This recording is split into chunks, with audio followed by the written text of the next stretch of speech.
Hey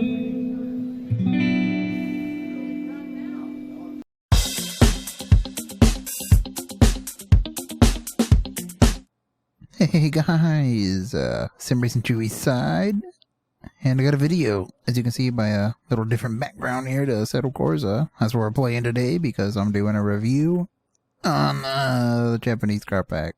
New car pack just came out. Remember I said it was advertised in the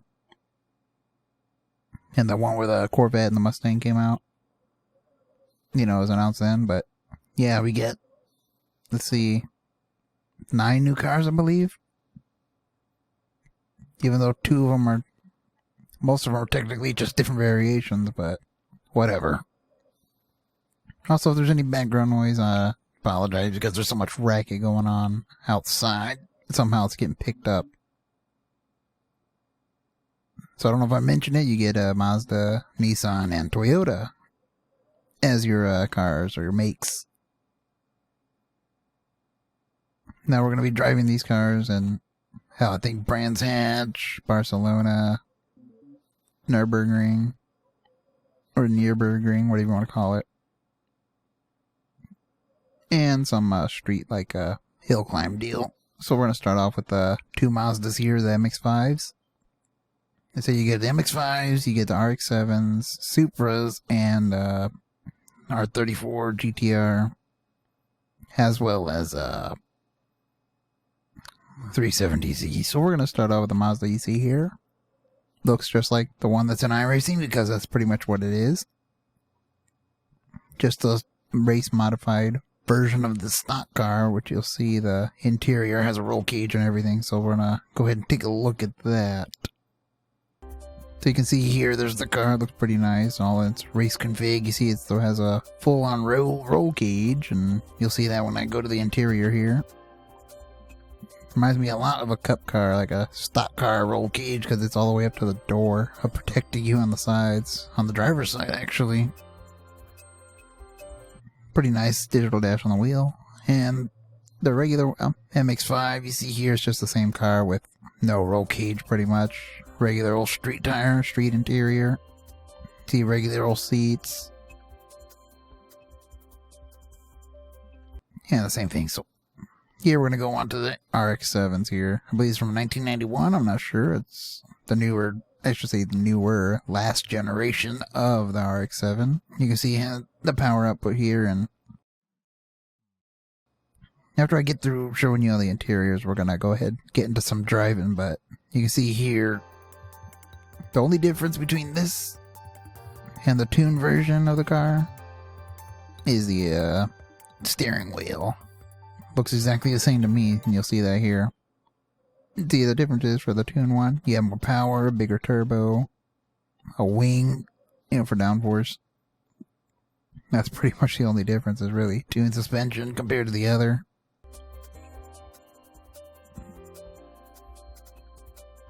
Interior looks exactly the same to the steering wheel. So now we're going to go ahead and take a look at the 370Z.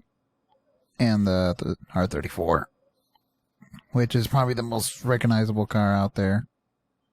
And they did a pretty good job replicating the sounds, too. You can see a 370Z is just an update to the 350Z, which is an update to all the other Z modeled cars.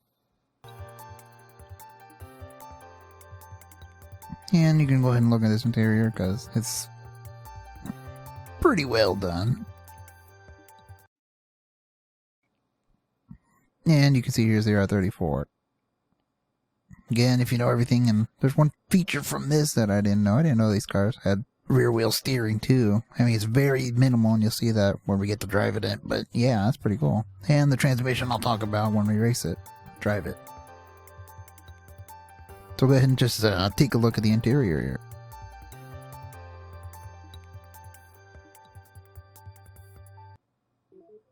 And now we get to the AE86, or whatever the hell you want to call it, Sprinter. I think that's what it was called.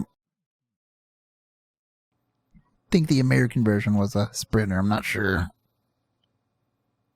So you get 3 configurations there. You get the regular one, the drift, and you get the race type of faster one, I guess. I don't know. Same goes with the Supras. But yeah, we're going to take a look at the basic, you know, Sprinter, Drano Sprinter, whatever you want to call it. These are obviously all the Japanese variants because the steering wheel's on the right.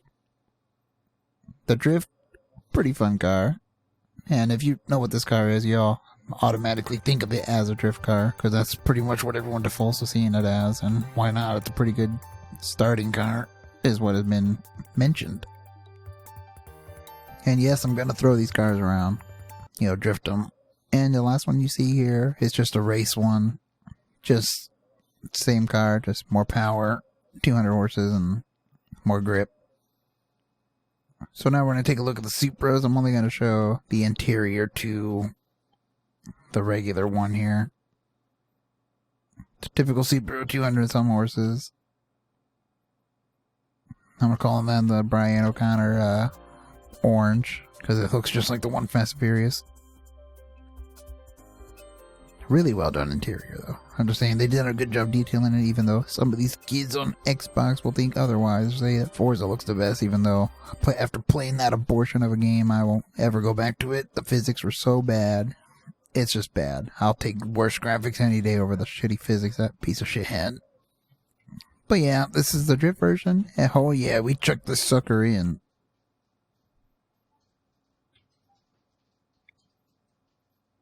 If there's any racket you hear, oh well.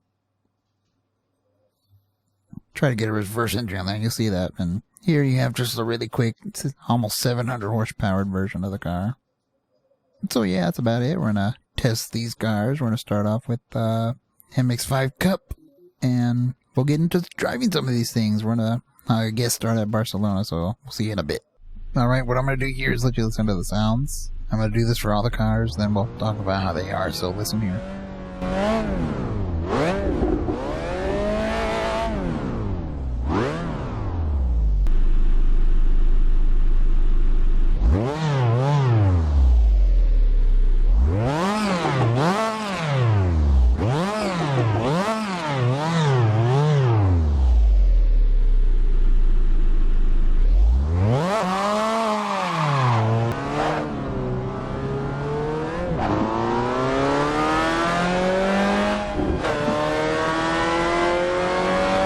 Now right now that you heard the sounds, you can definitely tell they're better than iRacing's, obviously. At least I think they are, that's my opinion. Obviously the graphics are better, and honestly I prefer this over iRacing. And if you heard my past videos, you'll hear me say the same thing. I prefer all street cars in Assetto Corsa, you know, over all the street cars in iRacing.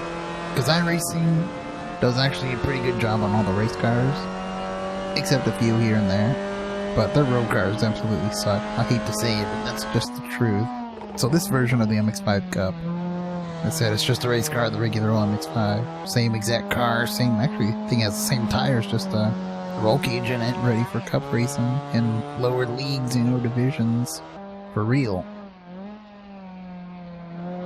You can listen to the way it sounds. I like the way it sounds more, but this car has, I guess, the same predictability you'll find in the iRacing one, except it's so much easier to save this car in the sim.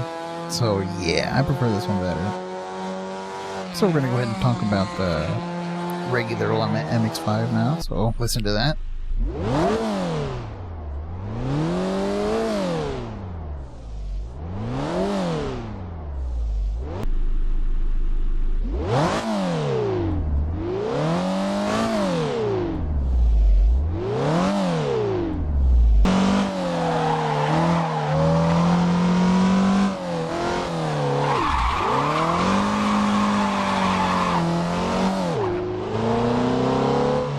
Alright, now you heard the sound for this one. It's very similar to the Cup one, but not as refined. I guess, I don't know. Not as racy sounding. I guess the exhaust is different.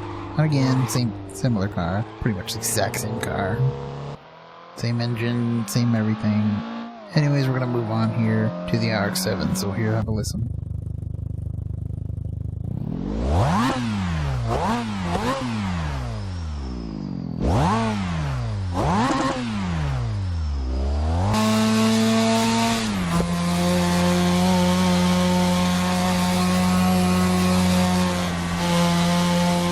Now listening to the RX-7, you can definitely tell it's rotary powered. You can hear the sound, you can hear the whine of the turbos that's on the car, pushing out 300 plus, well, around 300 horsepower, not exactly above it, I believe below 300, but at around 300 horses, this car's actually pretty fun to drive.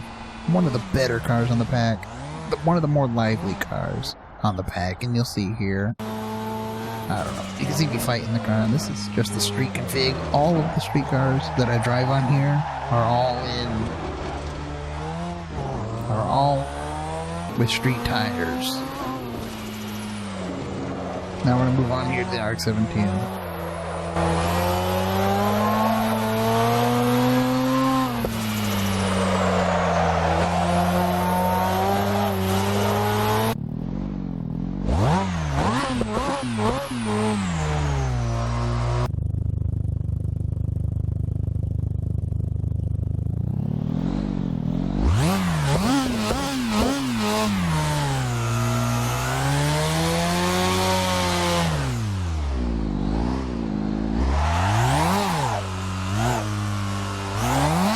Now all this car is just the tuned version. More horses, bigger turbo, similar engine sound, even though it sounds a little beefier. And again, the same old hardcore. And I believe this is my second favorite car on the pack. Just love the way it sounds, love the way it looks. Always liked this car in every sim and every game possible it was on.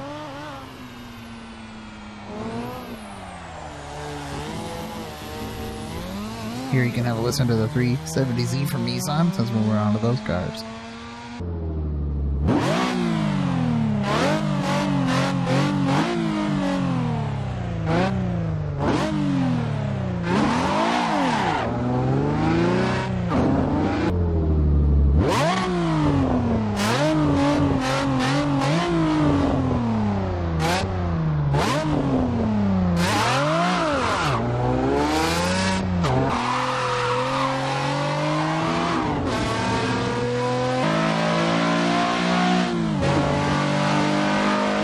Alright, you could hear the badassness to this motor when you throttle up, but while driving this, I don't know, it just felt lifeless. These are all on street tires too.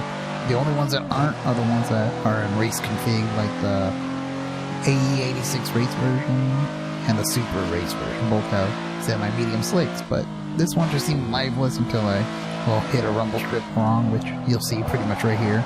You'll see it like, oh, there he goes. But they did an amazing job rendering the model of this car. Looks pretty awesome if you ask me. And again, I said it was kind of lifeless, but you probably gotta heat up the tires a bit. And remember, these are all on green tracks, so it's actually slicker than what Optimum will be, so I don't know, I just found it lifeless compared to the others. And then here's everyone's favorite, I'm sure, which is the Skyline R34, so enjoy.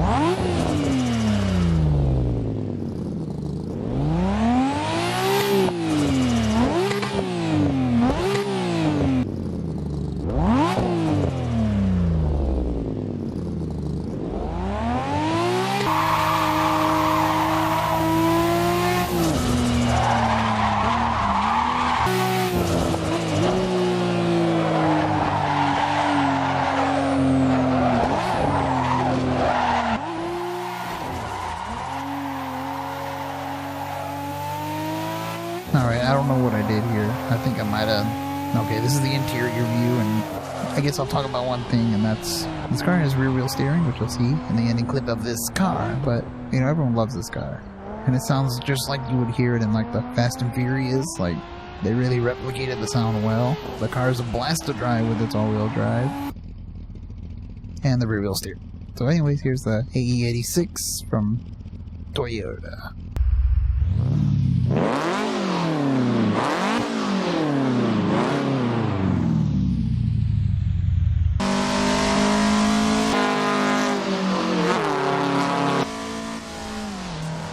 Alright, now when I say AE86, everyone pretty much knows what you're talking about. Because it's one of the most popular drift cars to ever exist, for the fact is, it was affordable, low power, so it was good for beginners, and, well, it's just fun. You can tell it has its old 90s look to it, which is, I believe, on 80s tires, so I don't know. Pretty fun little car. All three of these cars sound very similar on the interior. That's why there's not much, you know, clips. But yeah, there's three variations: drift, this one, and the race one. So we're gonna listen to the drift right now.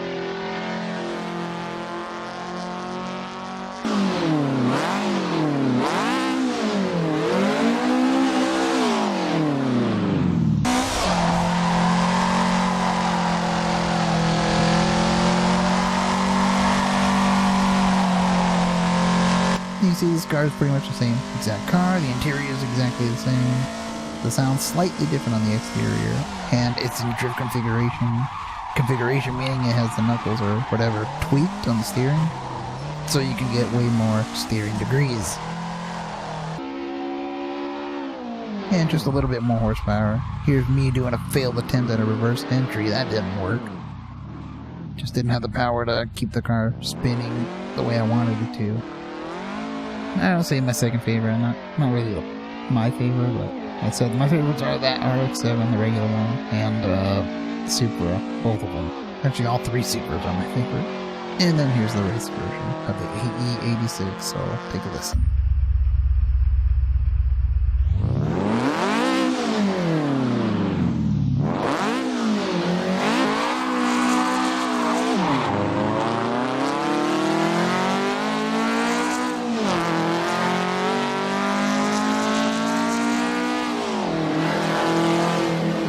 Again, sounds very similar to the other two. And again, just a minor increase in power. We're up to 200 now, so man, we're really making power now. But yeah, just the race version of the car, which drives a lot like the stock one, just with more power. What else can I say? That's all it pretty much is.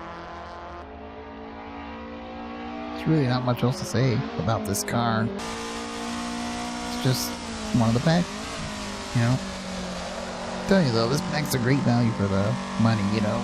You get a whole bunch of cars. So here's the super regular, so listen.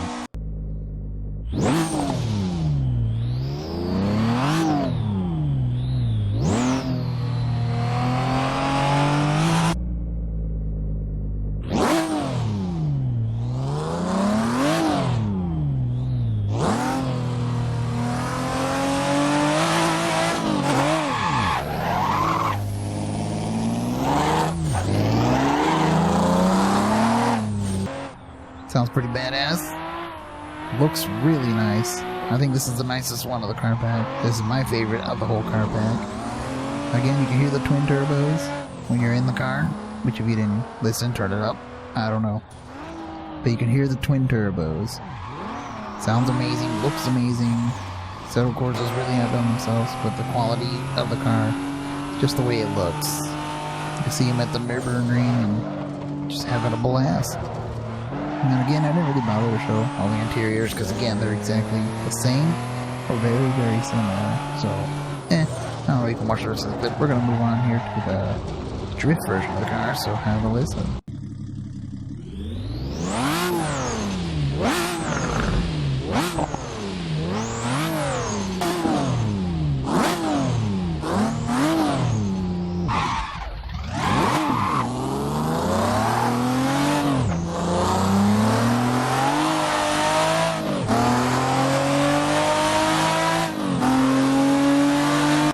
Now this car is by far my favorite on this pack, for the fact is there's tons of power, almost 700 horses, and this is in drift spec, so again has the ridiculous amount of steering angle you can get compared to your street car. It's fun to just rip the handbrake and step on it. You can see how relatively fun it is, or relatively easy and fun it is to drift this car. Here's me trying another reverse entry, which went way off track literally, but I'm in control the whole time though. That's the cool thing. Like I said, this car is just a blast. The main reason why it's my #1 pick for the entire pack, even though it is a drift car, but yeah. So the next one we'll be reviewing is the last car, which is the Supra Time Attack, which is the same car pretty much as the drift car, but with more grip. A wing, again more grip. 700 horses, around 690 something, And we're going to get to that in a second, but here's me doing another reverse entry, and I finally figured out how. I just didn't get the wheels to spin to pull me out of it. But yeah, here I'm listening to the last car.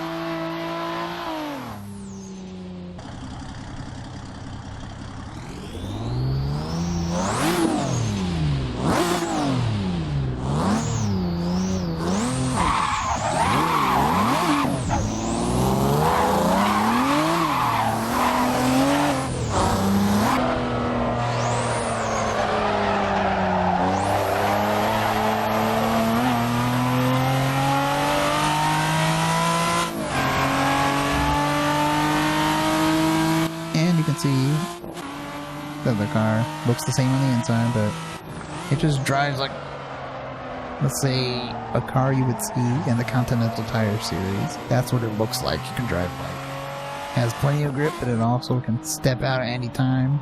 You can see the aero on the rear and the front with the splitter and the spoiler back there. Again, this car's pretty fun. I end up screwing up and spinning this thing, but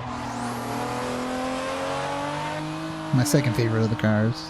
The fact is, it drives like a street car and a race car. And again, this is one of the ones that only let me have semi-slicks. So out of all the cars, only 2 cars put semi-slicks on, which is good because all the others were street tires or street tires 90s, which had even less grip. But yeah, if you want me to do more of these, I will. Remember the track guide on Monday. We'll be out for Charlotte for the Coke 600. And yeah. So anyways, Sim Racing Chewy side. Yeah.